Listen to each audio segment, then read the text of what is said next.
Good morning and welcome to the Camnet Breakfast Show today, Tuesday, 22nd November 2022.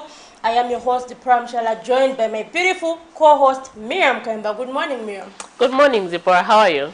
I'm doing well. How are you? Oh, God, I'm dying with flu. But anyway, I am fine. We truly hope it's not COVID. Have you tested for COVID? No, it's not COVID. I've tested for COVID. It's not COVID. I got my vaccination last time when I had COVID, but I'm good. It's just mere flu.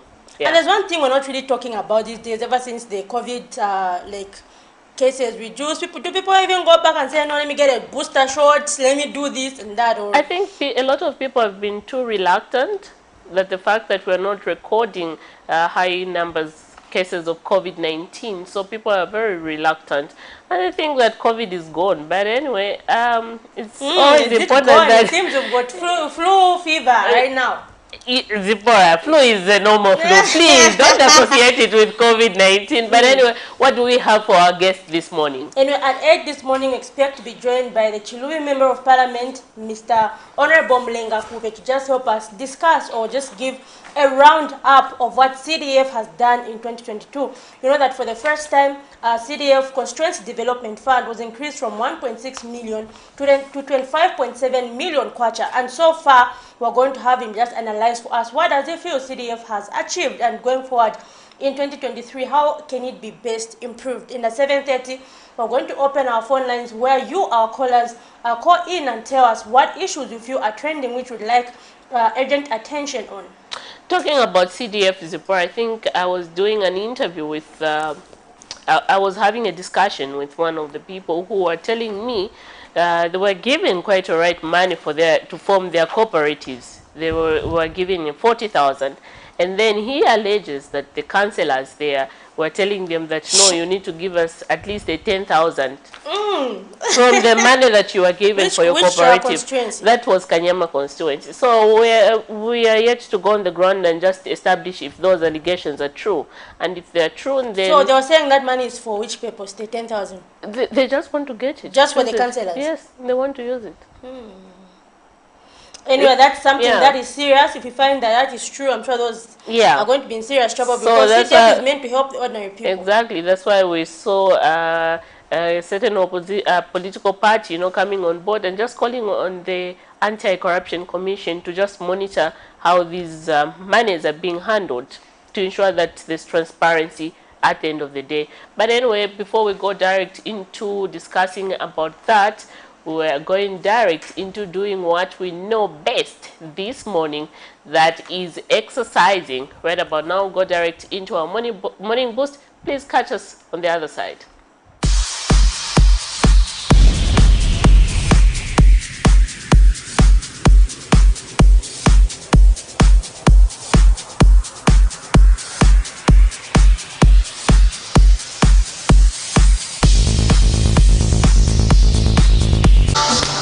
Ladies and gentlemen, again here with Cholwe, and we are gonna start with a stretch.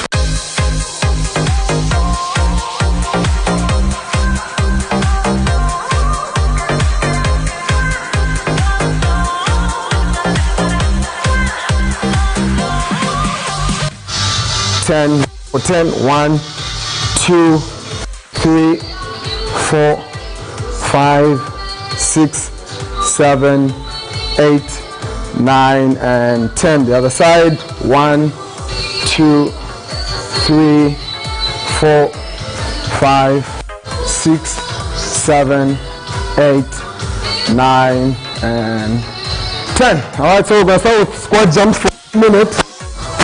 To squat, so squatting, knees don't move to the front, or butt. 1 minute of those, the modified version. If you can't jump, so we're starting. Up, up, up, just like the modified version. Up, up, advanced.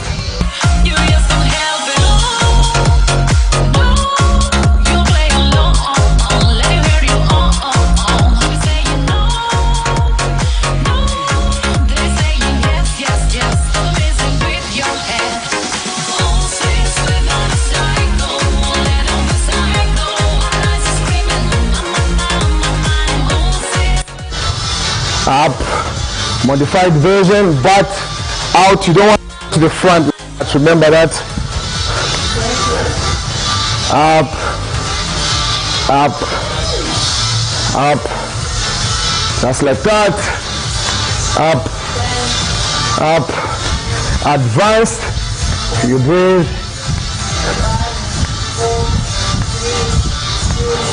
Good. You should feel the bend. It's a very good bend. The next one for 1 minute, we're just gonna kick to the front. You kick. We're going for 1 minute. Kick, kick.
You could go 10 seconds of this. All right. Thank you so much. To the next episode.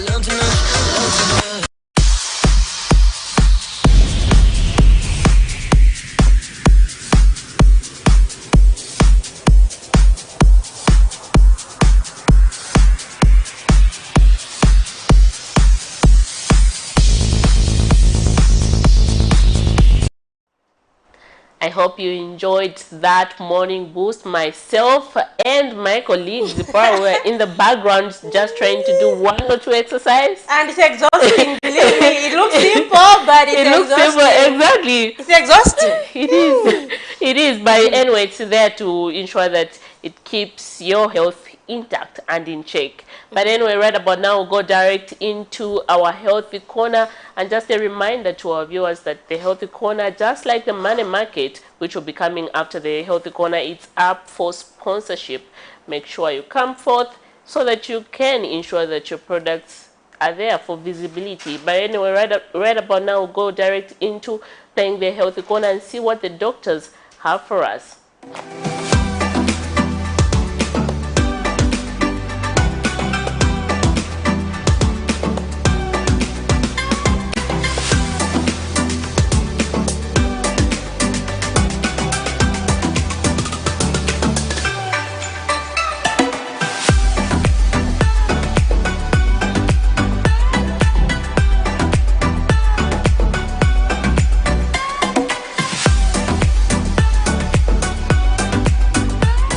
Good morning. My name is Songiwe Chuluva from the Medical Women Association of Zambia. And we continue our topic for this week. Remember, our topic is sickle cell disease. And today we'll be looking at the signs and symptoms of sickle cell disease, as well as the triggers of the disease. So signs and symptoms of sickle cell disease can be divided into the acute symptoms. These are the symptoms that usually take the patient to the hospital, as well as the chronic conditions that are usually seen throughout the patient's life. Okay, so remember, we're talking about sickle cell disease, which is, like we said from our last episode, it is an inherited disease that affects the red blood cells. It affects the hemoglobin that is found in the red blood cells, leading to production of an abnormal hemoglobin molecule. And this abnormal hemoglobin molecule is the one that is going to lead to the condition that is called sickle cell disease. Okay, so like I said, the signs and symptoms of sickle cell can either be the acute ones that usually lead the patient to the hospital, as well as the chronic signs and symptoms. So we'll start with the chronic signs and symptoms, which are seen throughout the patient's life. So firstly, these are patients that usually have yellowish looking eyes, and this is termed as jaundice. Okay? Apart from that, they also have chronic anemia, and symptoms of anemia that they're going to have include headache, fatigue, okay, as well as dizziness. Okay. Apart from this, they can also have what is called failure to thrive, and this can be seen in children that might not be developing at the same rate as other children in the same age group. Okay. Then, as for the acute category, the symptoms in the acute setting are usually divided into various crises that the patient can present with. Okay, and these include the vaso-occlusive crisis, which is the most common. Then there is the splenic sequestration crisis, the aplastic crisis, as well as the hemolytic crisis. So we're going to go through these one by one. So we'll start with the vaso-occlusive crisis, which is the most common. So vaso-occlusive crisis occurs when these sickled red blood cells block blood vessels. Okay, so remember, in sickle cell disease, the problem is the structure of the hemoglobin. So this abnormal hemoglobin, in certain circumstances, is going to lead to a change in the structure of the red blood cells, and they become sickle-shaped. Then because they have this abnormal shape, they're going to start clumping up together and start blocking small blood vessels that are found within our bodies. And when these blood vessels are closed up or clogged, this is what is going to lead to the vaso-occlusive crisis. Okay, so vaso-occlusive crisis, usually the patients who present in severe pain, and the pain is usually bone pain, because the common site for the vaso-occlusive crisis is in the bones. All right. Then apart from the vaso-occlusive crisis, these patients can also present with what is called aplastic crisis. So for the aplastic crisis, what happens is that these patients get an infection by a virus which is called parvovirus B19. So this virus, once contracted, goes to the bone marrow and leads to a reduction in the production of the red blood cells. Okay? And then because there's a reduction in the production of red blood cells, these patients are going to present with severe anemia. Okay? And the third crisis is what is called the splenic sequestration crisis. So in this case, blood starts to pool in the spleen, meaning a lot of blood starts to accumulate within the spleen. So because the blood is going to accumulate within the spleen within a short period of time, this is going to lead to symptoms of anemia, which, like I said, include headache, fatigue, dizziness. But then apart from this, is also going to present with symptoms of shock. Okay, which can be quite severe and might actually lead to the death of a patient. So symptoms of shock would include a deterioration in the level of consciousness, meaning this patient might suddenly become drowsy or lose consciousness. Apart from that, they might also present with a reduction in the blood pressure, and if you are to check the patient's pulse, okay, it also becomes very high. Okay, so this is yet another crisis in which a patient might present with in the acute setting. Apart from that, they can also present in a hyperhemolytic crisis. So during a hyperhemolytic crisis is an increased breakdown of the red blood cells. Okay, and then because there's an increased breakdown of the red blood cells, this patient again is going to present with anemia, because anemia results from the reduction in the number of red blood cells in this case. Okay, so these crises do not occur in isolation. It's possible to have one patient presenting with multiple of these crises or multiple symptoms from these 4 groups of crises, in which case it's going to be called a mixed presentation or a mixed crisis. Okay? So commonly patients with sickle cell disease are going to present with signs and symptoms around the age 3 to 6 months. They'll present with their initial symptoms. Okay? Statistics actually show that about 30% of children are going to present with symptoms of sickle cell disease around the age of 3 months. While by the age of 6 years, most of these, about 90% of the children with sickle cell disease would have already presented with symptoms. And most commonly, the crisis that they're going to present with, or the symptoms that they're going to present with, are symptoms of the vaso-occlusive crisis. And there's a characteristic way in which they present, which is called the hand and foot syndrome. So this hand and foot syndrome is what is medically termed as dactylitis. This is where the patient will present with swelling of the fingers as well as the toes. Okay, this is because there's a vaso-occlusive crisis that's taking place in their fingers and in their toes. Okay, and when this happens, this is going to lead to swelling and severe pain in these regions of the body.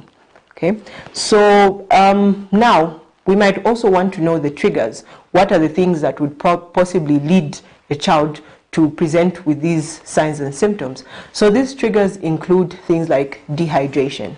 Okay, so there's dehydration, there's also acidosis, okay, as well as infections. So these infections could be any infections. It could be malaria, it could be a viral infection, it could be a bacterial infection. As long as there's an infection, it has a possibility of triggering these crises or the signs and symptoms of sickle cell disease. So we've come to the end of the segment of our program for today. Remember, this week we're discussing sickle cell disease, and we will continue with it tomorrow. My name is Songiwe Teresa Chilua, and I'm from the Medical Women's Association of Zambia.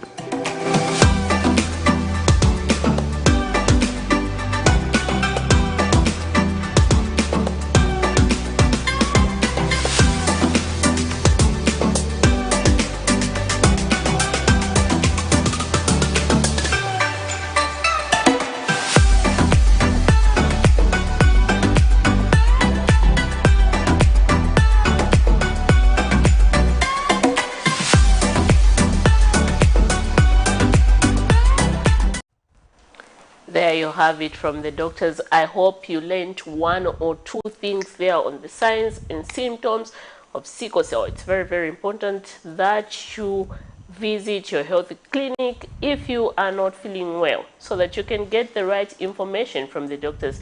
You know, right about now, we'll go direct into our next segment, just looking at how the kwacha is performing against other currencies. So we have the United States dollar. They are buying at 16 kwacha 52 ngwe and selling at 16 kwacha 85 ngwe. We have the euro. They are buying at 16 kwacha 93 ngwe and selling at 17 kwacha 26 ngwe. We have the British pound. They are buying at 19 kwacha 51 ngwe and selling at 19 kwacha 19 ngwe. We have the South African rand buying there at 95 ngwe and selling at 97 ngwe. Mainly our focus, Deborah, there when you look, it's on the US dollar part, where we keep on seeing it, you know, going toward up. Soon it will go to 17, because on the selling part already it's at 16 kwacha 85 ngwe. Last week it was somewhere at 16 kwacha 63 66 ngwe, somewhere there, 63 66. Yeah, but I think one thing I'm grateful for is that we've seen from the time that the prices of commodities dropped, like I think they've maintained. We've not seen them like rising or anything. They've not significantly dropped, but they're just maybe by 2 kwacha or something. By 2 kwacha, yes. And despite the dollar maybe going to 17 kwacha or something like that, we're not seeing the prices rising. So I just hope it won't. And we've heard also anticipations from people saying by this month end they've been predicting that there'll be an increase in fuel. Of course, those are the predictions, not a reduction but an increase. An increase, and that will also trigger an increase in the price of commodities. Likely we are going to see that, Zipper. We're going to see that. Yeah. So right about now, we have officially opened our phone lines. Our viewers out there who are watching us, you can take part in the conversation by calling us. And those watching us live on Facebook, please leave us the messages with regards to our topic of discussion this morning, and we'll be able to read them through. Zipporah, coming to zooming in the headlines, yesterday you did a story of 2 miners, that drowned in a tank. Where was it? Where did it happen? Yeah, so yesterday in Chainda compound, that's under Munali constituency, where there's this bar called Barlow's Bar.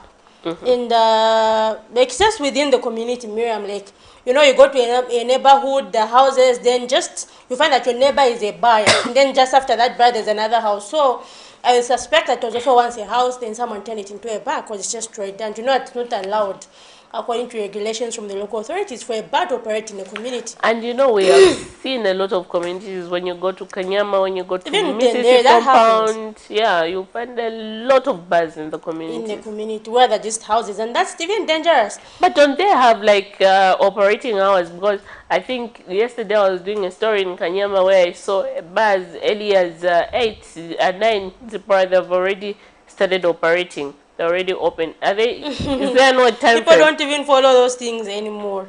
They don't. So now, as journalists, we're the ones not to expose the wrongdoings. And me, I've always told you about that bar in Mutende. It just annoys me. Whereby, you know, that junk is everywhere. Just like, why and are you know what triggers you is the community? issue of security again. If you're going to have a bar nearby, because those ones will come and just they don't know, yes, steal from you and all that. Yeah, because you know, so yesterday in China, there's this issue where there's a bar in the community. And that bar has got a septic tank which is not well covered. You know, a septic tank is supposed to like have like a concrete covering, and maybe just that lid which closes it, just to cover it well. But then you find that this septic tank just has iron sheets spread across it and rocks on top.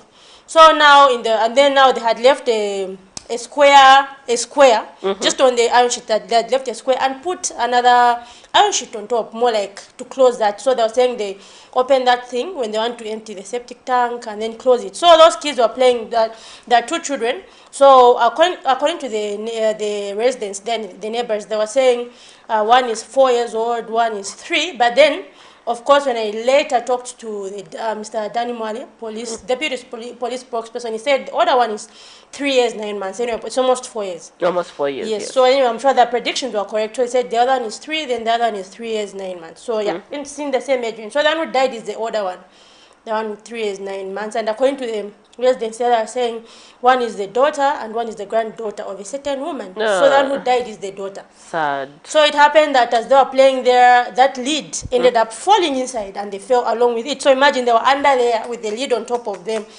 So there's a woman who said she heard people, she heard some voices screaming, and when she went there, she found the same younger one who had survived. She could only see the head like popping out. Then she called people and know that they put that one out.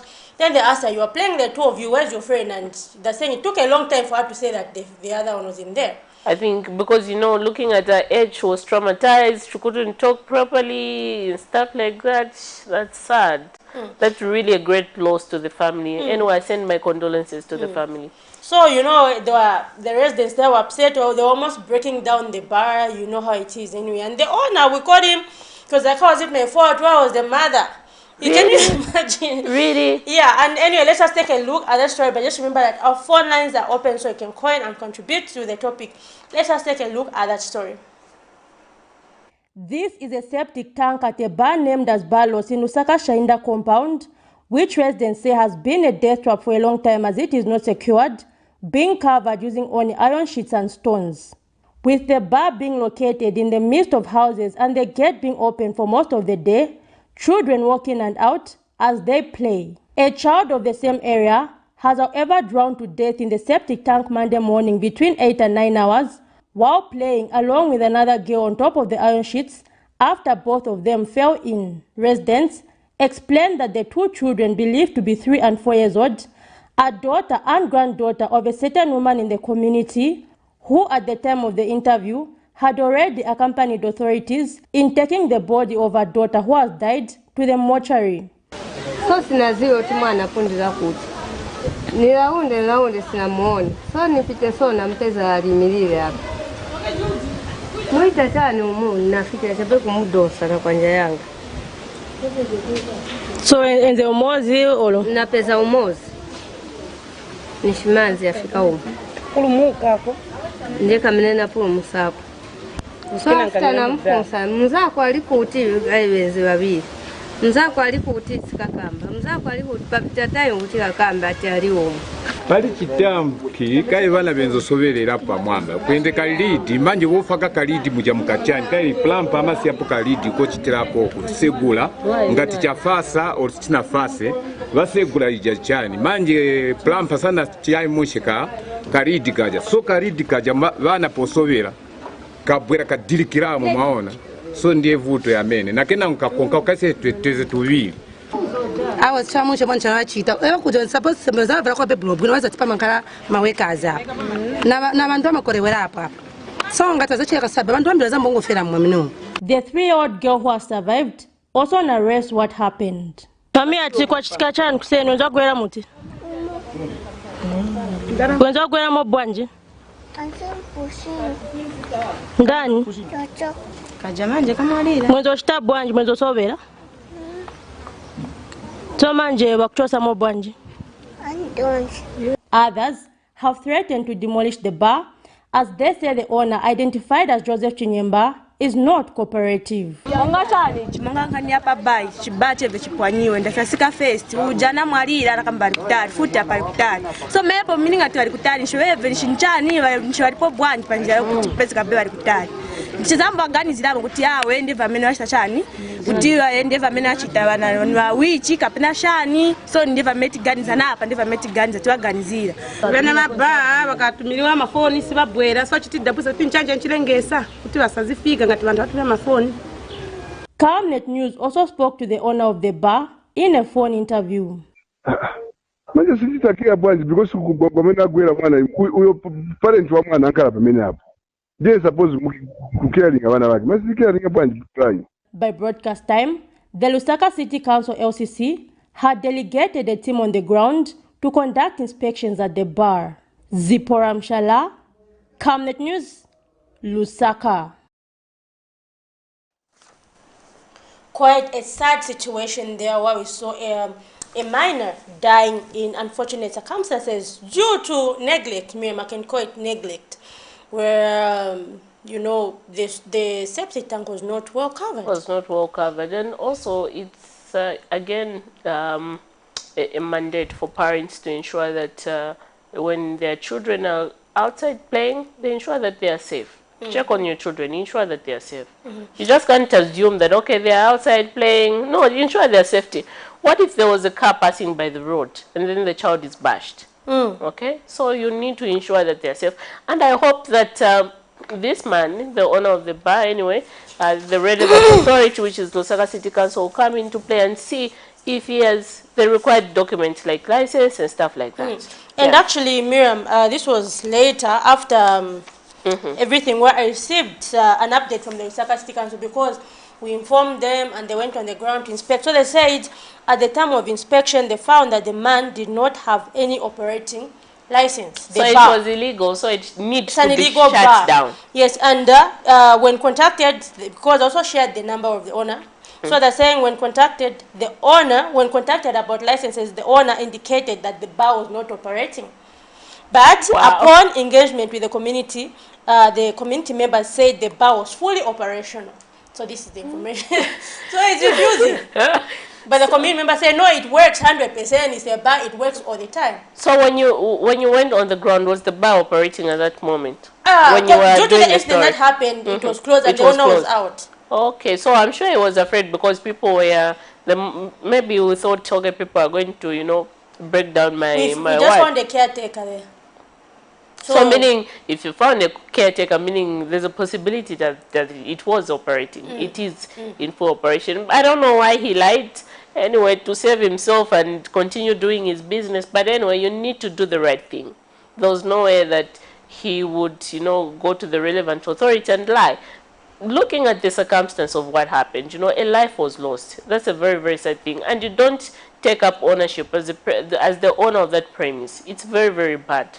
I think he should have owned up and said, okay, this was a mistake on my part. Because I think we didn't get in more trouble now. Yes. Yes. You should have just maybe even said or contribute towards the funeral. Exactly. Or maybe close the bar, or make sure the septic tank is sealed up, and all Because those you're things. supposed to Not make being sure that arrogant. the septic tank is very, covered, and the right thing was done. But leaving it like that, anyone would have died. It wouldn't have been those children, even an adult, if he stepped on that. So, yeah. Can end up falling in there, and I can imagine it's a horrible and painful death. It is. Anyway, once again, our condolences to the family. Very, very sad. Yeah. And we also have another interesting story which we saw from Prudence Chota, where the two orphans with disabilities who are actually, they're allegedly being mistreated by their guardian. Yeah. So I was on the ground with Prudence when she was doing the stories before. These are two orphans located who stay in Kanyama Basila compound. They're being kept by their auntie. I think I should presume that is their mom's elder sister. So we were told by neighbors that these children were being mistreated, were not given food and stuff like that. And then one of the sibling there is also has a disability. Okay, so I presume that the guardian was taking advantage of the other person's condition just to do all those bad acts. But anyway, yesterday, the police were on the ground. They took the same woman, and the children are currently in the custody of the social welfare. So anyway, let's get direct into playing that story, and we will be back. For once, one might think this place is only meant for storing equipment and keeping animals, but two orphaned children aged 13 and 16 years, both living with disabilities, have been made to sleep in this garage by their young mother, who is alleged to be the sister to the late mother of the two children. The neighbors who have been observing the happenings at this house are, however, not happy with the way the couple has been treating the children, who they say were born from a well-to-do family, but that since both their parents died, the children have been living under very difficult circumstances at the hand of their guardian, who they say is a volunteer health worker at Banda Masaoko Clinic in Lusaka's Kanyama compound, while her husband is a businessman who is ever on the move.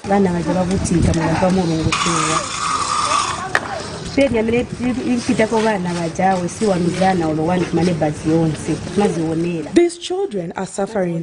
The pain they are going through is too much. They have nowhere to sleep, and when the neighbors give them food, they are beaten by their guardians. We have seen people being mistreated before, but for these children, the suffering is worse.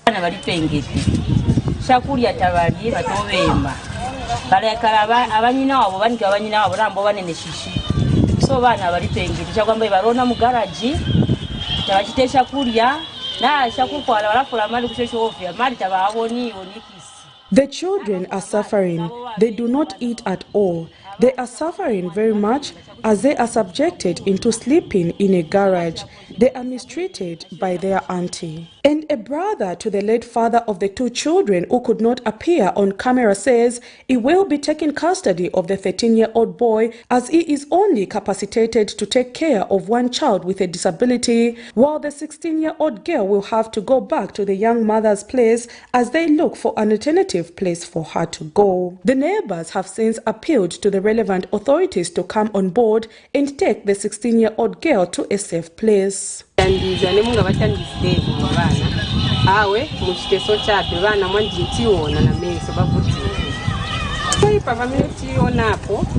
Children are suffering. We have been able to see it with our own eyes. We are asking if there is any help that can be rendered to these children.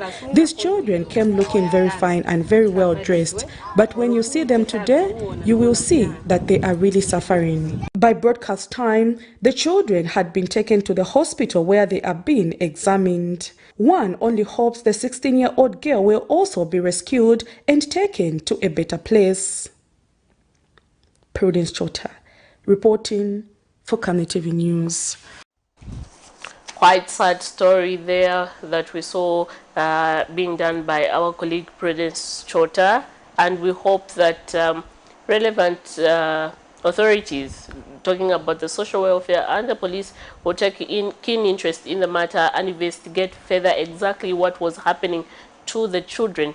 Azipora, just your thought on that quick. You know, having a guardian, you have your aunt, you believe that this person are there to protect you, and then at the end of the day, they are doing these bad acts to you. Imagine you were sleeping in the garage, where they even keep chicken there, you know. But why not the house? Is it that it's more, or no, was it just on purpose? Because if it's on purpose, this point needs to be investigated. It was, according to the neighbors, it was on purpose, because they said these kids were not even eating. The neighbors would be the one sharing the meals with them. Yeah. They need to be investigated. So when we were doing the interview, some of the neighbors that she spoke to, you know, raised concern that please, in as much as you are getting these interviews from us, please conceal our identity, because this woman who was keeping these children has children who are janked, so they can come to our homes and try to attack us and do that. So they did also mention that every time they cook something, the children won't be given. So it's now up to the neighbors, you know, to share the little they have with the children so that they can eat something. Very quite sad story there. Quite sad. And I think maybe the segregation, because maybe children with disabilities, could that be a segregation issue? I think maybe that is one thing that they used to take advantage of, because looking at the state of one, they would take advantage. Okay, this person has a disability, so we can do whatever we want. But anyway, does that give you the right to do whatever you want? Because that and that's one thing, ma'am, when looking at the other time we had someone who was talking about family bonds in today's society. We found that previously we had stronger family bonds as Zambians, as Africans, but then you find that these days it's more like you're just doing it for the sake of, so that those people don't think I'm wicked, let me keep my sister's children, you know, those things. No, but and then you end up mistreating them. If you know you can't keep them, why keep the children? And you end up mistreating them as if it's a nice thing. No. If you know that you're not capable of doing something, please don't take the responsibility. Because at the end of the day, you know, you end up in the wrong hands with the law enforcement. Okay?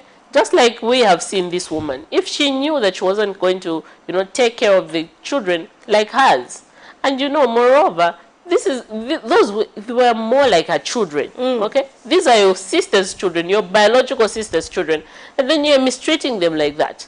Now, it should also point out to you that, what if I'm not around, and then my kids are being kept by someone? Would I love to see them in this kind of a condition? These are the things that, you know, a lot of people should ask themselves, because this is very, very bad. This is very bad, Zipporah, I must say. Yes, definitely. But moving on, Miriam, we're looking at issues of, in 2022, how has the Constituency Development Fund, CDF, performed? I'm sure, Miriam, you've heard a lot of sentiments. Just yesterday, we had a number of calls from people in Kanyama saying they've not benefited from the CDF. So shortly, we're going to be joined by Chilubi Member of Parliament, Honorable Mlenga, to just help us discuss or give us a roundup of how CDF has performed. So it's from the Patriotic Front. Yesterday we were joined by Teshi Member of Parliament from the UPND, who actually said the CDF has performed well. So what do the other camp, the largest opposition in Zambia, think about the CDF, as well as other issues surrounding the Farmer Input Support Program, FISIP? Just yesterday, Miriam, I did a story from Chiwombo, where we saw the Teta village headman just complaining that the whole village, no farmer in the whole village has received any farming input so far. So they're saying they have been receiving rains. But of course, here in Lusaka, maybe we've seen that we've seen a reduction of rains. Yeah, we've seen, but then, you know, other parts are having, because I was surprised. It was like, no, here it rains all the time.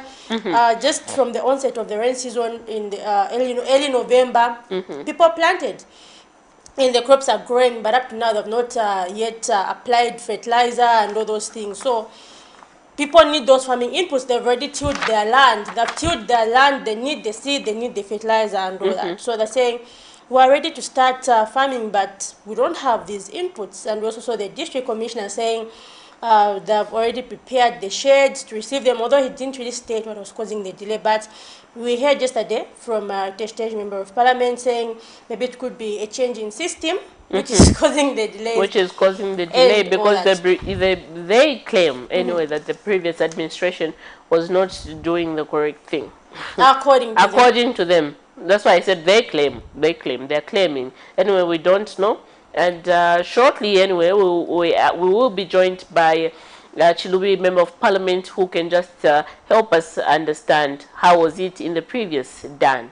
Okay, those were the claims that it is the Member of Parliament made. So anyway, we hope to get the PF side of a view so that they can just highlight us, put us to speed what exactly used to happen and how they feel that the process is being done currently at the moment. Yeah, because we heard them complaining on Friday during their press briefing of various issues, among them the farming input. So we hope to get some of the views from him when he joins us few minutes in the studio.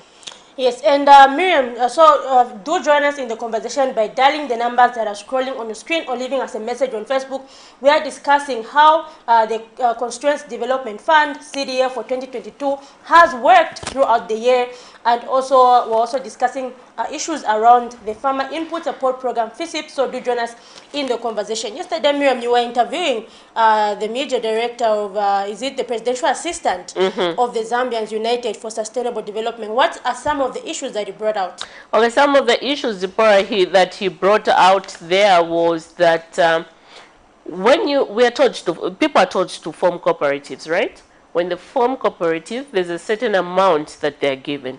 So from that certain amount that they are given, the councillors and the YWCs, they are demanding some monies from those, okay? Which I feel isn't fair. You know, it's more like they're like doing you a favor. And then at the end of the day, you need to give them something. So he was just calling upon relevant authorities just to ensure that, they monitor this process if there's transparency and how things are done. So we will go on the ground and just ensure that are these things happening. And if are happening, we'll definitely follow relevant authority and see how best they can handle the issue, because this is very unfair. Imagine a cooperative consisting maybe of a group of 40 people, and then you're given 40,000, and then at the end of the day, from that 40,000, someone tells you, no, give me maybe a 10,000. What are you going to do with the 30,000? Okay, and you are 40. The number is quite huge. Yeah, so let's just get direct into playing that clip from the ZCUD on what he was appealing to relevant authorities to look upon. Zambians United for Sustainable Development, we appeal to members of the public, especially CDF beneficiaries, to report corruption, because we know that many beneficiaries of the CDF have complained that the ward development committees and the councillors are demanding some monies from the money that they are collecting from government as they are collecting their CDF packages. So for us, we feel that ACC should be able to up its game by not only focusing on politicians, but also to be able to curtail this particular corruption that is happening pertaining CDF. And the government is supposed to monitor all CDF projects and ensure that the issues of corruption are dealt with, because we cannot fight corruption by only focusing on politicians. So I want to appeal to government to consider serious monitoring process toward this CDF implementation. We also know that CDF has been increased, and we know that most constituencies are in a boost of actually two CDF now for 2022-2023. But if we don't monitor the implementation of the CDF, then we are likely to be affected by corruption, and the new dawn might not achieve its intended purpose. Thank you so much. Zipara, that was quite interesting. A clip from the ZCU presidential assistant who was just complaining of the same issue that we earlier spoke about. that's definitely something that needs to be addressed. And previously, Miriam, we were talking, we have a story which we did from Chilanga, where the CDF chairperson there, Mr. Lucky Bene, was actually saying, or was actually stating that most officials are demotivated when you talk about the ward development committees. So he was predicting that come 2 years' time, there will be no ward development committees, according to him. He was saying, because you know that these people actually are responsible for many things on the ground. But you know, the ward development committees, Zipporah, is it now the reason why we have had now these allegations because they are not motivated? That's the reason why they are demanding some certain percentage from the people. It's a good observation. Yeah, so can this be the cause? I think it could be the cause. Because so the man was actually predicting that in 2 years' time, there may not be any ward development committees because they are demotivated. When you talk about transportation, they have to use their own transportation, airtime to carry out these projects, they have to use their own. So they're saying those are some of the things that need to be addressed going forward. Anyway, let's just take a look at that story on CDF from Chilanga constituency as we get joined by our guest this morning.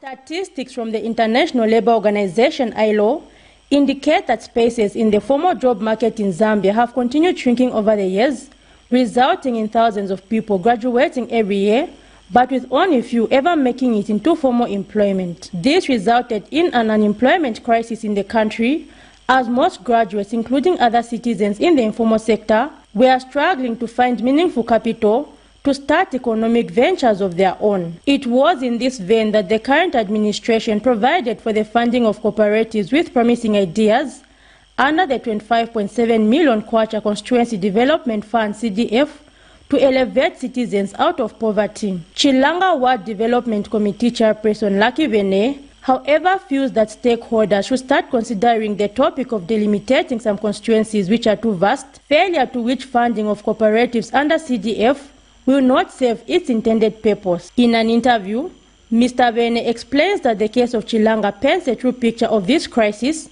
stating that the constituency has 12 wards, which has left some cooperatives being funded with only 5,000 kwacha.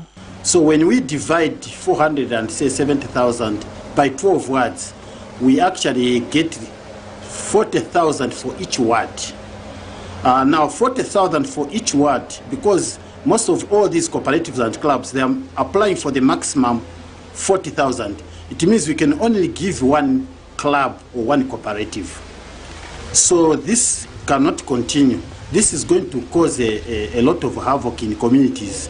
In a separate interview, Zambia Savings Credit and Union Cooperatives Limited Project Coordinator Adam Wanza feels that other empowerment initiatives like those under the Ministry of Small and Medium Enterprises Development need to be fully utilized as an alternative. Either the government funds you as a cooperative or not, we should be able to deliver. How? By bringing resources together. So one thing, the success of the cooperative is realizing that as you come on in terms of joining a cooperative, what are you bringing on board? Either you bring your skill, either you bring your resource, but you must contribute something for a success of a cooperative. He adds that if these alternatives are not fully utilized, competition for funding under CDF will be lessened. Zipporah Mshala, Camnet News, Lusaka.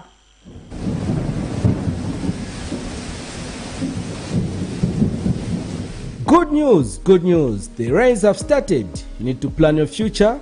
Generational wealth is the way to go.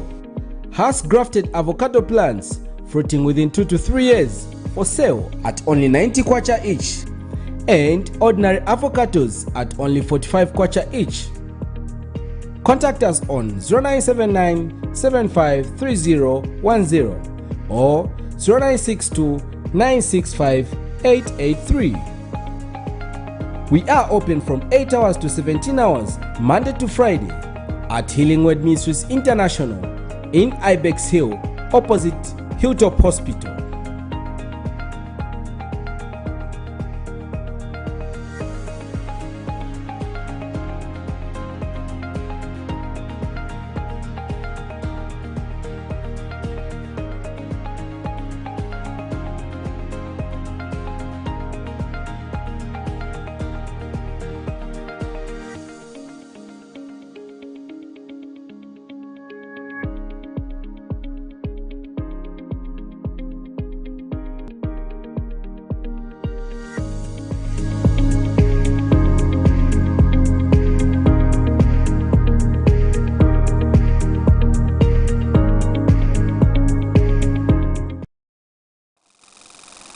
So welcome back and thank you for staying tuned in. Just now we have been joined by the Chiluvi Member of Parliament, Honorable Mulenga Kube, to just help us discuss, or rather give us a roundup of what the Constituency Development Fund, CDF, has achieved so far in 2022, as well as discussing other issues such as the Farmer Input Support Program, FISP, and the UPND. Welcome to the show, Honorable.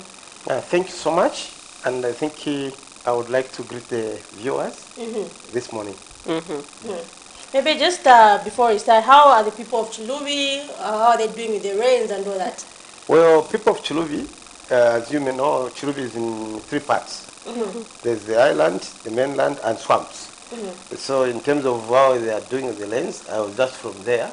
Even the rains when they started normally. Yes. You realize that Chiluvi is one of those areas actually that receives outpour of rains. Sometimes there are floods in that particular area.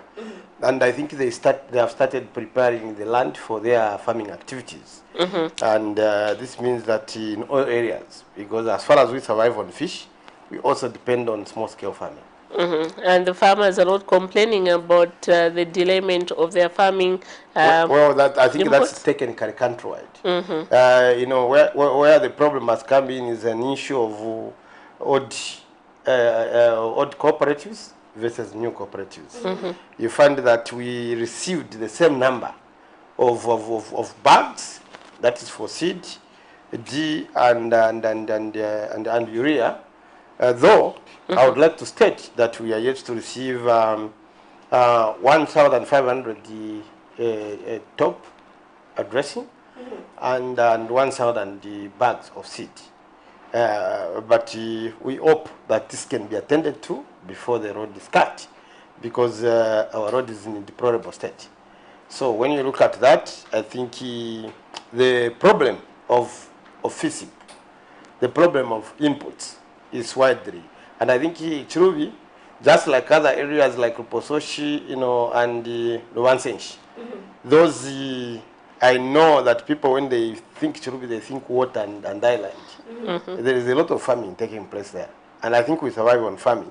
Even in the peasantry route, before even maize was so pronounced, we used to survive on farming around groundnuts, around growing, you know, peas, as well as cassava, which is the staple food for Chiluvi. So currently we have a very big problem of cassava, because we have got a brown streak disease that needs to be attended to by government, especially the Disaster Management and Mitigation Unit under the Vice President's office. Now, you did mention a number of challenges, and we are aware that each constituency was allocated 25.7 million kwacha in 2022.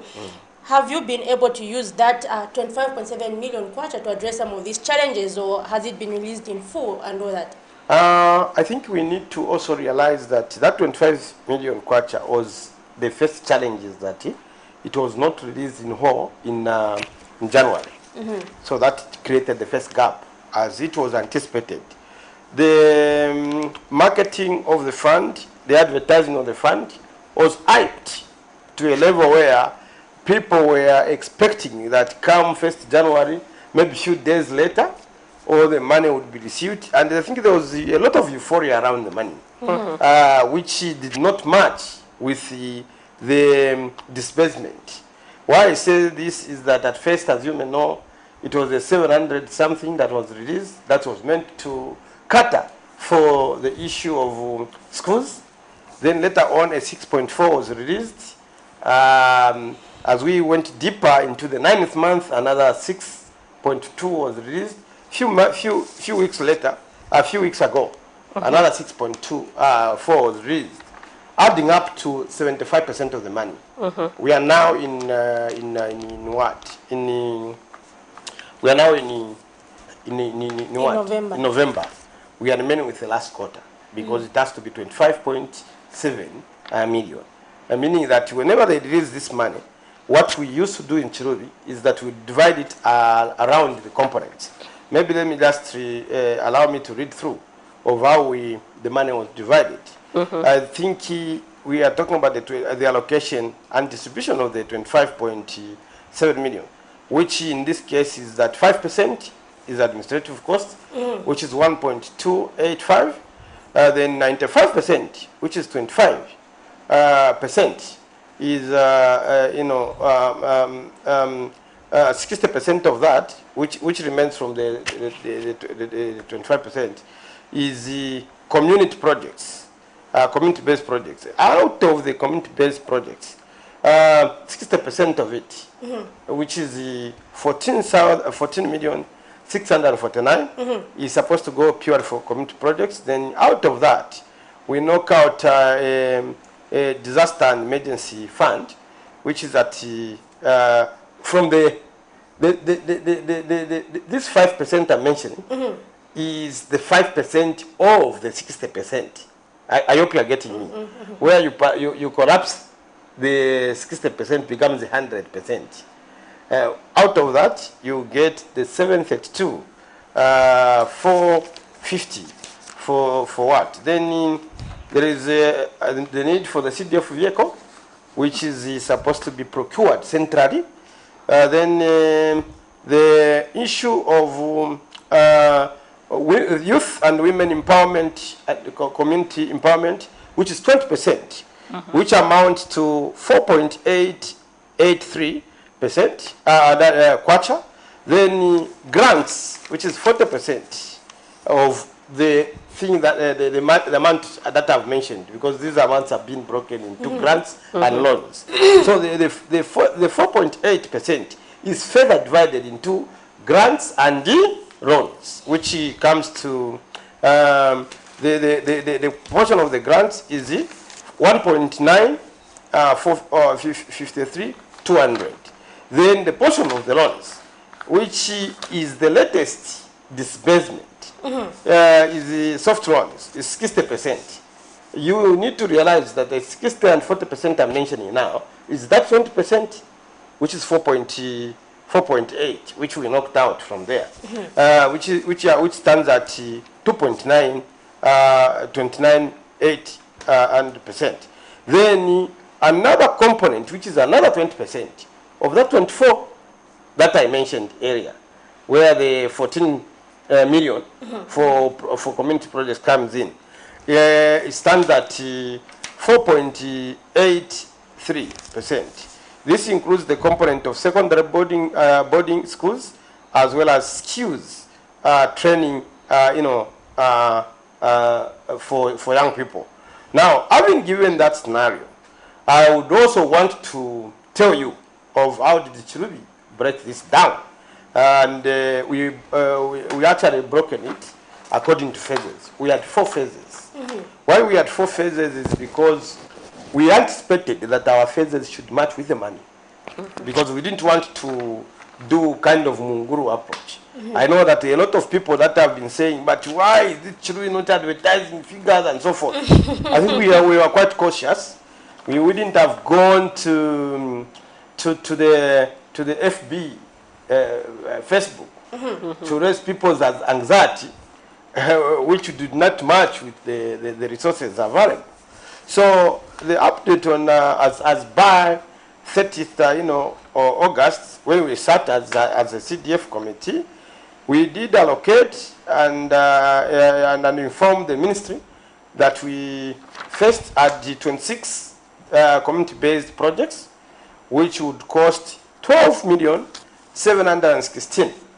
And then we had also 194 learners to be sponsored under skills development bursary, which would cost 2,789,789 kwacha. Then we had the 65 cooperatives, that is women clubs and youth groups, to receive empowerment grants amounting to 1,924 kwacha 9970 ngwe. Further, the committee focused on the issues to do with the grants and special loans, which we froze at that point because we were waiting for further guidelines from the ministry. Because I'm trying to present these things within the framework of reality, so that I may not be misunderstood, especially that I'm conscious that I'm communicating with people that are stakeholders that may be interested parties in this case to take part in the same funding. Now, having said that, I would like to tell you that we did not want to split the resources so thinly. Sometime back, what used to happen even with the 1.6, you find this school has received a 3,500 for window panes, and the other school receives for door frames 7,000 and the like. No. We have found that some of the buildings have not been finished with that kind of approach. Is it because maybe... can I finish my idea? Because I'll digress. So, when we looked at that, it's an issue of allocating enough funds. And that's one of the factors we took. And another thing that we brought on board is equity, where we find that communities that were lacking so much, like for instance, if you go to the swamps, we had undertaken to allocate money specifically for the clinics which are lacking in that area. I know that when we started under local government, the first time I was elected as a leader to lead my people, we started the road from somewhere there at Njoko, leading to the swamps, which by now has stopped because of, I think, issues of funding, and people are trying to clarify this auditor thing and so forth. So maybe you wanted to ask a question about, is it because of before? Is it like you are saying you've not managed to like fulfill some projects? Yes. So maybe like come 2023, how would you like the money released? Because there's also been a concern stating that they can't release these funds when you've not set up or maybe like communicated a plan. For example, which projects do you want to put up? I would say that since this was more like pilot, I would like to believe that the 28 million would be disbursed in a manner that it responds to the guidelines. Which is because advance even the guidelines say that this the closure of projects is supposed to be done by February, so that thereafter we can be talking about implementation. So when we look at such factors, what we expect is that the local government, which is the ministry in charge of disbursing the fund, which is trying to look into the guidelines, we are told that they need to relax certain things because of the certain bottlenecks that we had faced in disbursing the same fund. We want to appeal, especially when I say we want, because this affects everybody, especially members of parliament are affected much. And we are at the center stage of being victimized that we are actually sabotaging the fund, especially some of us who are coming from the opposition, which is not the case. Because currently I can tell you that, for instance, when we sit as the Chirubi CDF committee, we have done our part. I have just told you about how we have attended to different projects. And I think maybe if you can allow me to run through some of the projects just for the sake of our people in the constituency. We have allocated projects. As I said, that there are 26 projects that have been allocated under different phases. 14 of them, which are catering for all the, you need to be mindful that I man, 24 words. So 24 words is not a joke. And I think to share that particular need, you need to use your head very well, especially that when we factor in these things in place, you find that what we are focused on mainly is about health posts. We have also focused on increasing the space for classroom blocks, especially that we need our children to be. Health posts are also targeted with things like in Chilubi we have 3 hospitals, 2 government owned and 1 owned by the Catholics. But when we look at that, they do not have a mortuary that is operational. And I think we cannot have a district without a mortuary. So that is one of the issues that we are focusing on. Then improvement of water at the boarding school. The water rate creation at the boarding school is very bad. We don't want our children to be, suffering from waterborne diseases. Then this time around, one of the embankments, we have a lot of about 21 embankments that we are focusing on. But we have just picked Lupepe, meaning that Lupepe is in Mulanda Ward, because the Mulanda Ward is actually on the boundary with the Lopososhi constituency. But it is cut off when the rains start, and it doesn't become any part of Chiluvi at all. And even last year, we had our maize rotting because FRI could not transport the maize from that depot to the main depot where they store at national level. Now, and other things that we need to look at is the MINSWA, the completion of certain projects, as I told you, the water reticulation at the two chiefs, the two senior chiefs. That is Chief Matipa and Chief Chuananga. Then completion of Chivimbia, 1x3 classroom block, completion of Chinungwe, construction of Mofu, 1x3 classroom block, rehabilitation of Mpupo, which was blown off. As you saw, that there's a component there for disaster management that is supposed to be taken off. These are the things that are in what. Then we talk about the rural health center at, we have constructed the rural health center at Kashitu, which is on the island, but it is lacking toilets, and I think we, in future, we also need to put housing unity for the workers. In phase 2, we are talking about construction of a 1x3 classroom block at Chembe community. The Chembe community there has been blown, but we have intended that we just construct a new community school.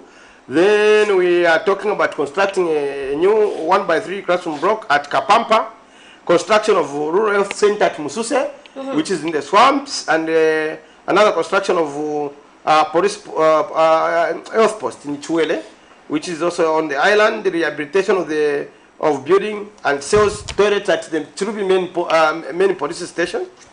Then construction of rural health post in Chishiba, and delivery of 300 double school desks for the 3 schools highlighted. Then the others will benefit in the other component. Then another factor is that we have to rehabilitate in Chiloba ward. That is phase 2. We are rehabilitating a primary school there, which was blown off, and it has been there before I even became an MP. Then improvement of the court structure at the Boma, because there we have courts in different. At Matipa there's a court, at there's a court, but this one is at the Boma. Then phase 3 also accommodates about, in the interest of time, phase 3 has got 6 projects also.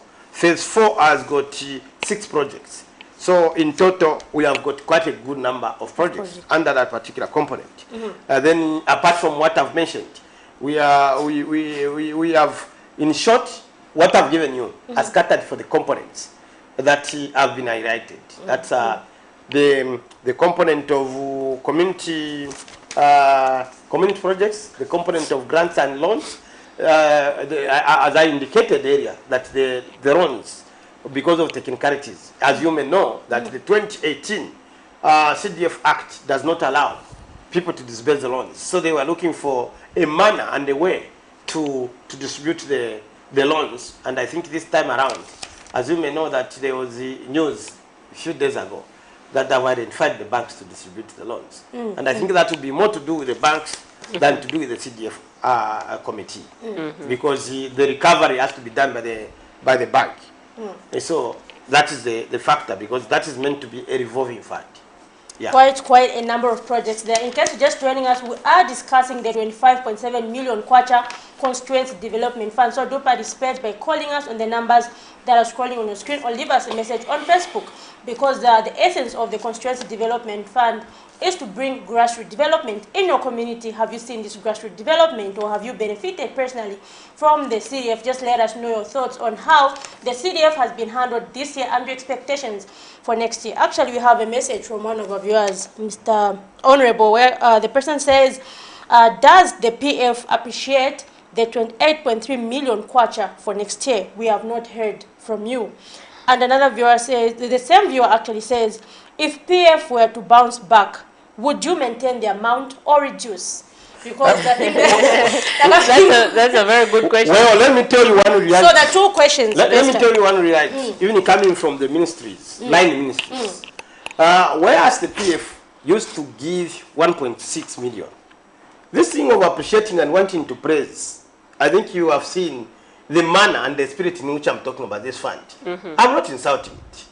And I think I'm trying to appreciate that the fact that we allocated And I happen to be a PF MP. I think it comes from the 1.6 million and the... Can I explain? Can I explain? Now, when you look at the 1.6 million that the PF used to give, they would come through the Minister of Youth and give the loans through the Minister of Youth. They would come through the community development and empower different women clubs. They would also come through the Minister of Health, and I've just been telling you that Chiruvi was left with 2 hospitals by the PF. They did not require to say build them using the CDF. Are you getting? The PF had brought in the dredger to do our canals. They had brought in Lucherengangal, which is transporting people, and many other factors through the Minister of Transport. What am I trying to demonstrate? I'm not trying to postpone on the 28 million kwacha and the like. This kind of cheap debate, which everybody is looking, no, you should appreciate, you should know, it's lack of understanding. If you have seen, whenever we are asking questions in Parliament, all the ministries, all the ministers have just been referring to, no, that problem you have, if you ask any question, that problem you have can be solved by the CDF. No, that problem you have can be solved by the CDF. So when we look at that, what has technically happened is that it's like we have paralyzed the funding from the ministry into the CDF. But I need to tell you that there are certain, certain roads in Chiruvi. We have a tipper, we have also got a grader. We are looking for, in this funding, we are looking for a loader that we need to buy, because we have got bopits where we can do our own roads. But when it comes to doing roads that can be contracted, there are certain roads, like I will give you an example. From Matipa to Mubiri, it is a road that is about 30 kilometers, but it will cost me more than 50 million. Are you getting me? Gravel. Gravel meaning that grading, compacting, and putting in, all sorts of things, including the drainage. Now, and bridges along the way that are on that road. So if that will cost me, and if I'm to bank on the issue of CDF, and where you find that, for instance, you have mentioned the 28 million. You go and read the budget on infrastructure. The minister is talking about PPPP, which is public-private partnership. The only problem with a lot of our Zambians who want everybody to be on the top, YouTube. And I think when we express some of these concerns, try to listen from the voice of reasoning. When we say that we do not say that the CDF is a wrong undertaking, but what we appreciate is that it's overloaded with projects which have they have taken out the pressure from all the ministries and piled in the CDF, where naturally and justifiably so, certain things that used to be done by central government, and I know that it is embarking on, and I think when we talk about even implementing, the issue of decentralization, PF left a decentralization secretariat function, and I think it's PF that championed and solidified the issue of equalization fund. I have heard stories like, no, after the coming of the UPND, they have paid 34,000 council workers who are not paid. Where were the 44,000 council workers who are not paid? We saw protests previously. How would you answer that from council? No. The protests were, I think, go back to you are a journalist. Research. The moment PF delayed even for a month, PF, the council workers will protest. The moment that fund was delayed.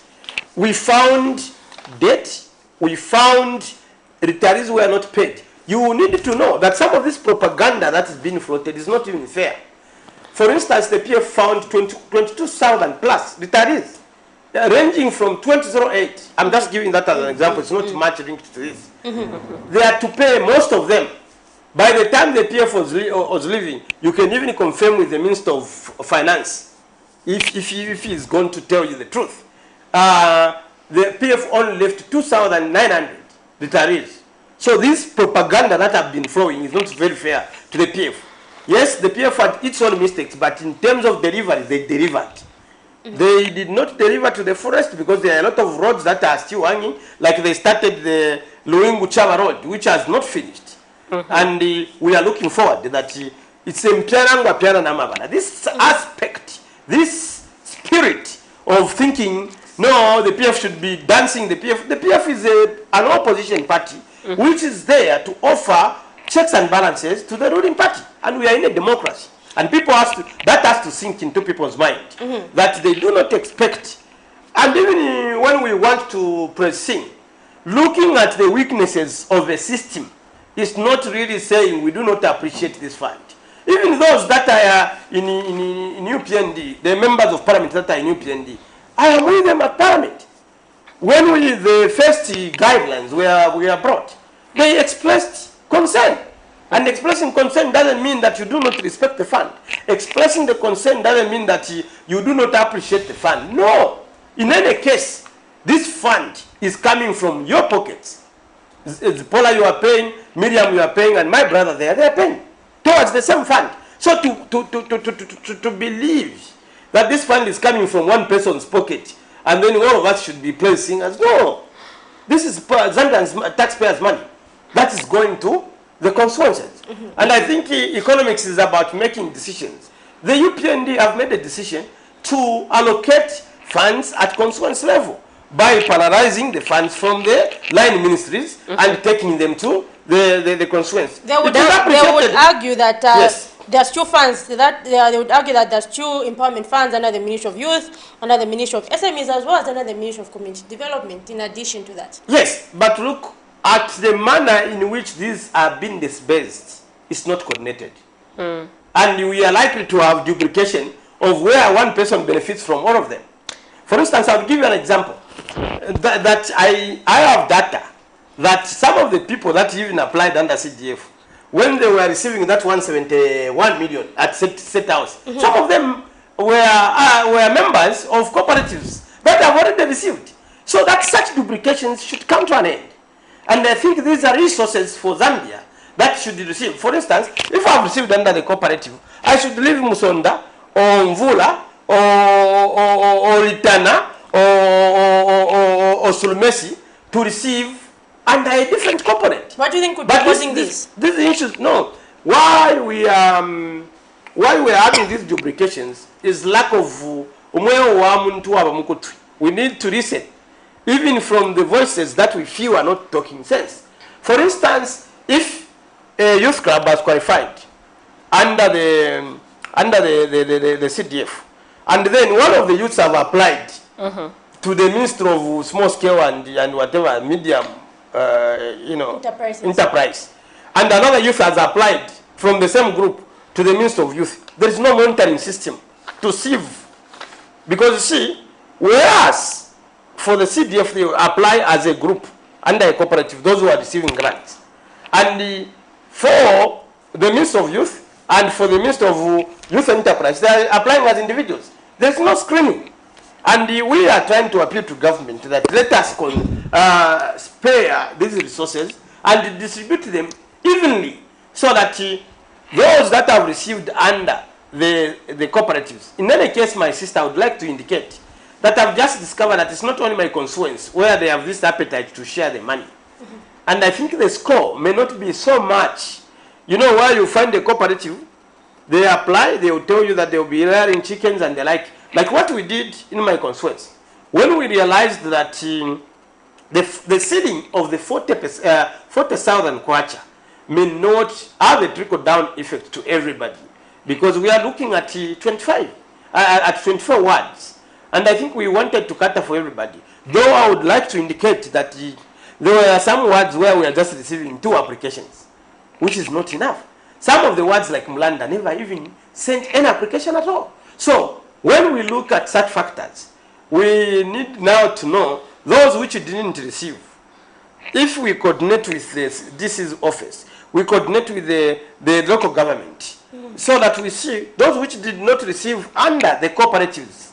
Maybe they have been captured under the DC's office through the small and and Medium Enterprise Ministry. Let us see that they had received, so that at the end of the day, I can tell you that these funds, in as far as they are meant to cater for different citizens, I can tell you citizens can chew and forget. And at the time of voting, they may not even remember. Don't tell me that the PF never did these things. It's the first time these things are coming. No. So there's been a question from a viewer. They're saying, yes, would you maintain the CDF or would you increase? About maintaining the CDF and the like. Each and every government, I can tell you that we are social democrats. We will run a country based on more like a welfare state in that manner, which is a right-based approach.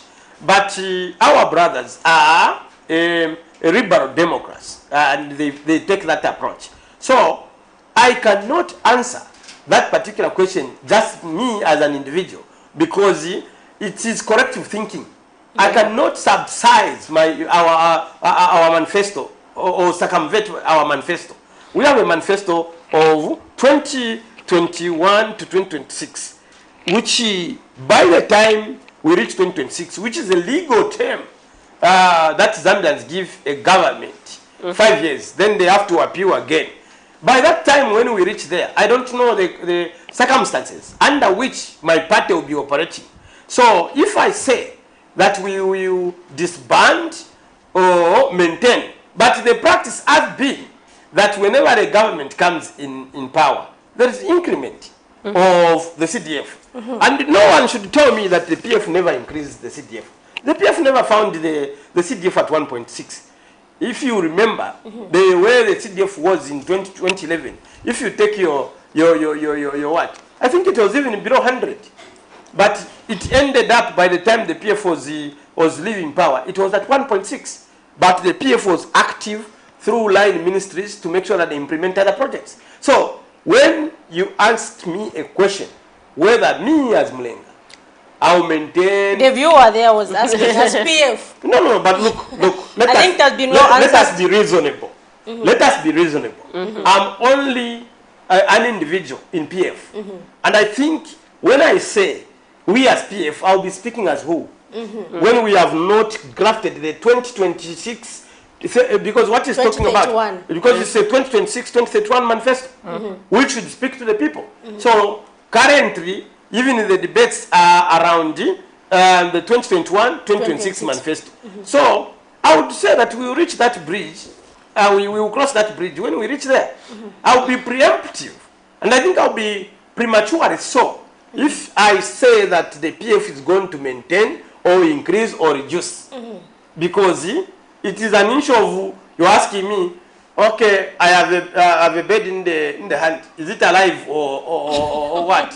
Or dead? If I say it's alive and you are the one having the bed in your hand, you are going to squeeze it so that you prove me that it's actually dead. If I say it's dead, you will release it so that you actually prove me that it's alive. So, looking at that particular question, I'll be unfair, even to my brother, I don't know if it's a sister, to tell them the position now, because God is a manager of time. And I think in this case, I may not state what would be in 2026 to between 2026 and 2031, because by then we would have had the different economic environment, socio-economic environment, which will require a particular focus, and I am not yet there. I may have a picture of how things would move and project, but I'm not yet there. Earlier, Honorable, you mentioned that the Constituency Development Fund is loaded with projects. Every time individuals are always advised, to go to the Constituency Development Funds and apply for this cooperative, forgetting that we have empowerment funds under the Ministry of Youth and Sports and other ministries. Do you think this will make certain constituencies fail to implement all their projects, given that this Constituency Development Fund is overloaded with so many projects? No, not really. I think what we need to work on among some of the bottlenecks, when the minister was releasing the 2023 budget, he highlighted that there is a bit of luggage in the local government, system. Apart from that, we are talking about centralized decision making. And I think one of the things that is coming out is that some of the things that are supposed to be approved will be approved at provincial level, meaning that the local government office at provincial level, the provincial local government officer comes in handy with the team, so that if, for instance, Northern Province has got 13 districts, and the provincial, government officer at that level, those districts, some of the districts may even have 2 constituencies, because this is a constituency-based fund. But see, what we need to look at is that our budget system is output-based budget.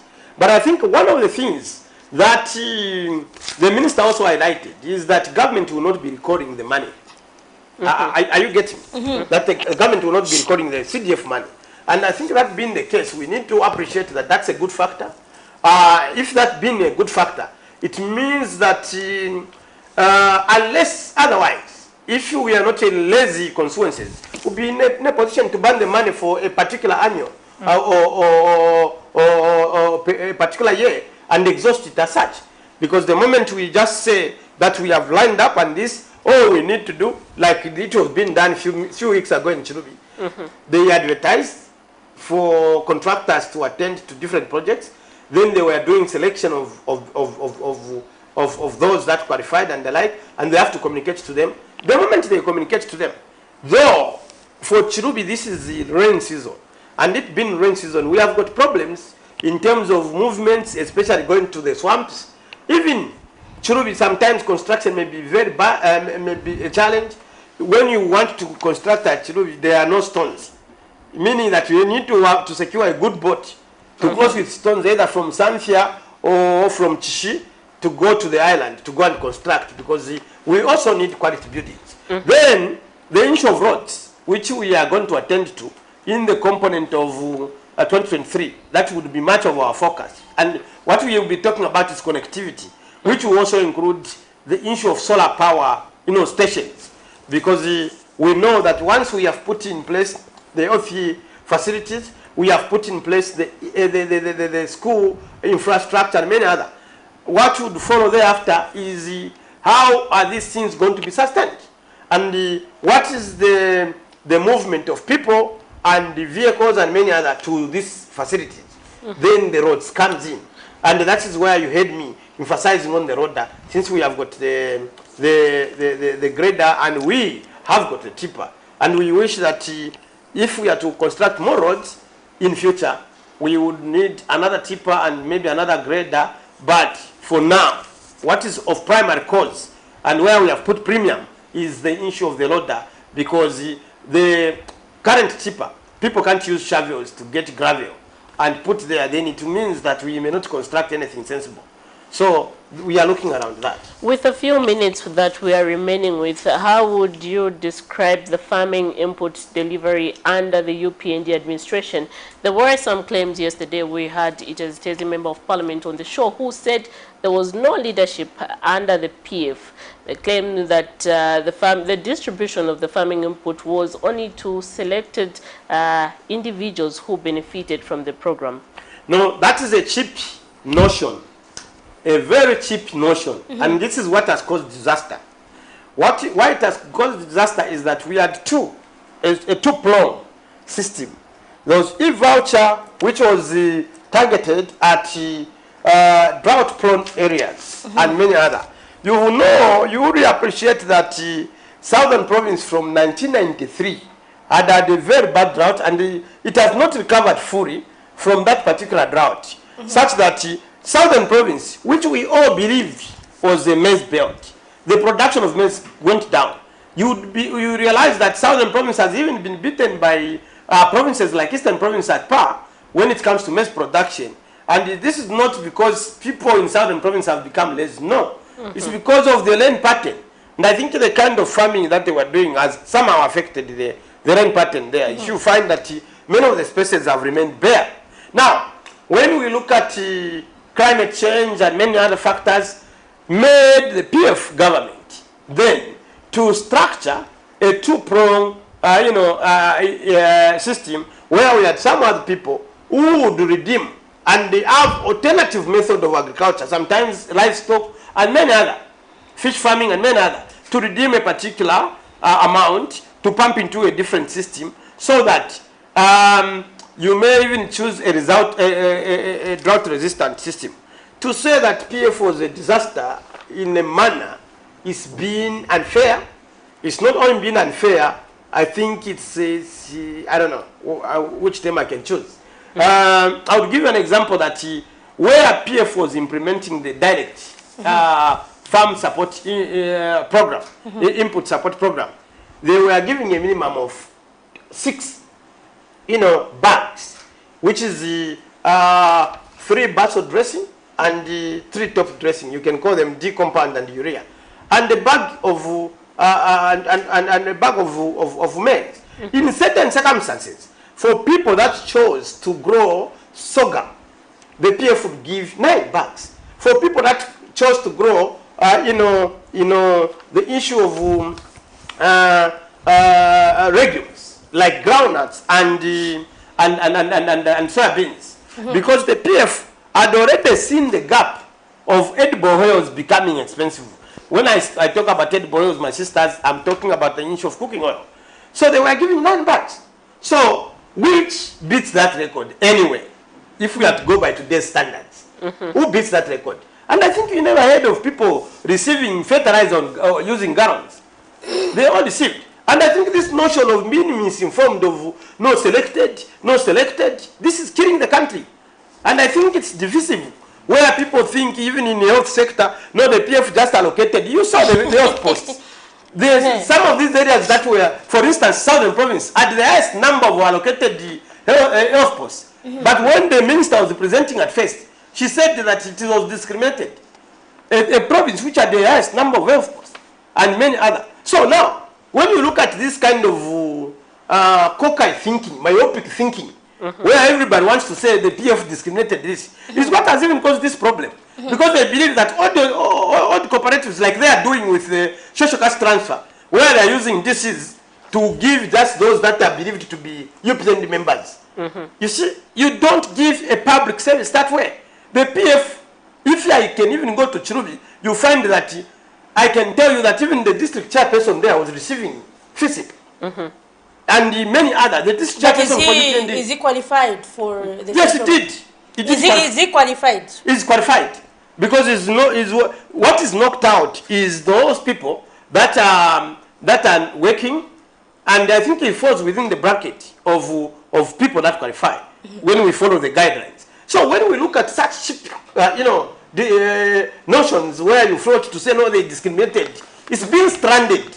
It's where people have messed up, and then they want to look for a reason to say this is what we can, instead of just owning up and say, but not panga mistake. Next time we may collect it better. Now they are using the PF as an excuse. I think this is tiring. It's becoming irritating. People should own up. Actually, in Bemba we say pianangwa piano namabala.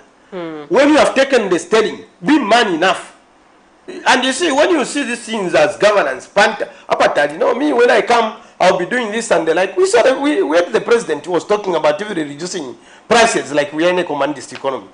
He's an economist, but he talked about influencing the private sector to reduce the price of fertilizer to 250. Do we have 250 fertilizer? Because you see, whereas we have to appreciate that a lot of people are receiving under this subsidy because it's a subsidy. Dr. Msokotwane himself, in one page, when delivering the 2022 budget, he talked about FISIP is not sustainable. In, I think, page 45, he said, unlike the PF who were giving farmers 1,700 kwacha as a supplement, and the farmer was topping up 400 kwacha, we will give the farmer 3,600 kwacha, and the farmer will be adding on 400 kwacha. They have maintained the 400 kwacha, yes, but you see, what Dr. Msokotwane said further, he said that the number that will receive the fertilizer will be more, and the fertilizer bags would be more. That's what he said. But have you witnessed that scenario? No. That's the answer. So, that it is Daisy, MP who said that. He has to do his research. I think it's very important, even when we belong to the PF. The PF also made some mistakes that some of us have acknowledged, even using this platform. Let us not just be blind. We serve Zambians here. It's the lives of Zambians that are at stake. It's not about political parties' affiliation that we should be regarded of. When people are affected, like they are affected now, we are talking about food security. It's the Zambians that will be suffering. There are a lot of Zambians that are not into farming, that depend on the peasant farmer to produce maize for it to reach the millers, so that you and me can go and buy from ShopRite, can go and buy from any other outlet. Some of you are busy doing journalism and working in different areas, so you depend on those farmers to produce maize. By the way, when we talk about the people, the maize that we stock, much of what comes from the commercial farmers is externalized. It goes through export. What we keep is what goes through the route of the peasant farmer. And I think we need to be sensitive enough that when we have made mistakes, we need to hold up, and we don't need to insult the wisdom of Zambians by bringing in the PF. No, the PF was this, the PF was a disaster, the PF was this. Even when it comes to paying farmers, you saw that at least the PF at some point struggled, but later on started paying farmers in good time. By the time they were leaving, farmers were being paid, and farmers were receiving fertilizer. In my own constituency, fertilizer would come as early as June and July, already waiting for farmers and the system to fall in place for distribution.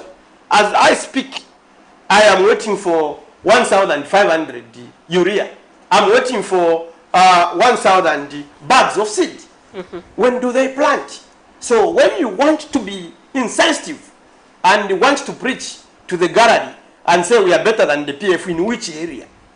We all know that if there's an area that has annoyed Zambians, it's the farming. And that has to sink into our brothers' ears. The farming has annoyed Zambians so much that they need to wake up and attend to that. All we do is to bring these things to their attention. Farming is a disaster, especially for this season. I repeat, farming is a disaster. Whoever wants to face to say any other thing, they can say, they have their own opinion. But we are people who interact with the day-to-day, activities, and we know what is happening on the ground. So when we say it's a disaster, I am also including, and I think when we argue there, the Europeans should not think that they are stars and they are on top of things, they are the only government. I'm part of government myself, by belonging to the legislature, meaning that we co-govern the country. I come through the legislature where we make laws, where we debate about the budget, where we approve the budget. So there is need that we listen from each other. There is no need for arrogance. You are the people who tell us that one of the reasons why PF was kicked, apart from Kadaism, is arrogance. And they could not appreciate some of these facts. But I think you should not tell me that the UPN have become so voice-proof that they cannot face the same verdict from the Zambians. They can. But it's not too late. They can still recorrect. There are more years to recorrect the weaknesses that are facing. But that can only happen when they listen from Zambians and they listen rightly. Not where they are defending wrong things and they expect to regroup. Let's not do these things for votes.